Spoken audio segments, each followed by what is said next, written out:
Quinten est une société spécialisée dans la valorisation des données en santé. Nos clients sont des laboratoires pharmaceutiques, des sociétés de biotechnologie et des sociétés qui développent des outils de diagnostic. Nous aidons ces sociétés à développer des produits plus performants, plus sûrs, mais également à commercialiser leurs produits en tirant le plein potentiel des données dont ils disposent dans leurs organisations. Quinten a développé une technologie, un savoir-faire qui s'appuie sur plusieurs années de recherche et qui permet de mettre en lumière les profils clés de patients pour lesquels la performance d'un produit et la sécurité d'un produit sont optimum. Ces profils ne sont pas facilement détectés, souvent par les approches traditionnelles de modélisation et de data mining. Et Quinten est capable en quelques semaines de mettre ces profils en lumière et de permettre à ses clients de prendre les meilleures décisions. La société a été créée il y a 4 ans et compte aujourd'hui une vingtaine de collaborateurs.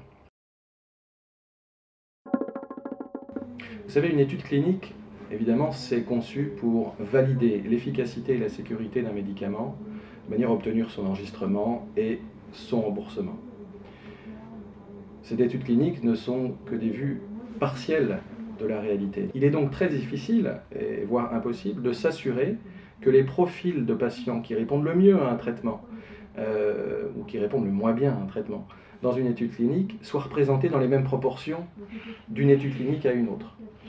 Et c'est là, notamment, que les nouvelles technologies numériques d'analyse ont un rôle à jouer, un rôle très important à jouer, car cette capacité à identifier les profils clés de patients pour lesquels les traitements sont les plus efficaces, d'une part, mais aussi les plus sûrs, ou les profils de patients pour lesquels le rapport bénéfice-risque est optimum, eh bien cette capacité permet au laboratoire d'affiner la fenêtre thérapeutique des médicaments progressivement et d'augmenter mécaniquement leur probabilité de succès. D'ailleurs, nous observons, en tant que cabinet de conseil, que toutes les phases 3 qui ont été designées et mises en œuvre au décours d'une de nos analyses de phase 2 ont été des succès.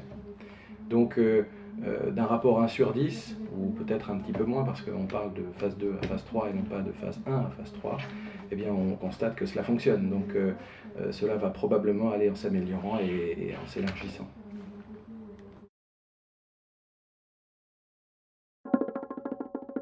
Il y a 2 types d'évaluation, l'évaluation pré-enregistrement et l'évaluation post-enregistrement. Les systèmes qui permettent de mener ces évaluations ne sont pas les mêmes. Les agences chargées de l'évaluation pré-enregistrement se basent sur les dossiers et les documents que les laboratoires leur soumettent. Nous avons déjà abordé la capacité des nouvelles technologies d'analyse, notamment, à aider les laboratoires à développer des produits plus ciblés, donnant lieu à des probabilités de succès plus élevées. Alors cette personnalisation aura probablement un prix, c'est la multiplication des cibles, donc il y aura là un impact plus que certain.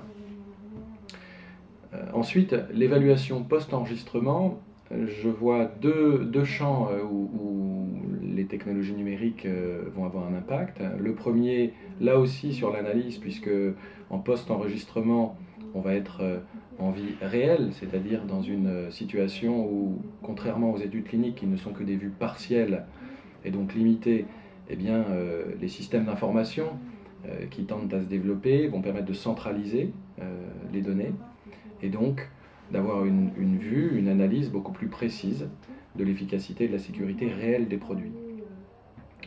La deuxième chose, c'est que le développement et la démocratisation des analyses génétiques, on parle maintenant d'une carte du génome pour 1 000 €, ce sera bientôt probablement quelques centaines d'euros, et bien cela va permettre de mener là aussi cette démarche de personnalisation, et là sur la base de données beaucoup plus solides dans la mesure où elles seront beaucoup plus complètes et reflèteront de manière plus nette la réalité.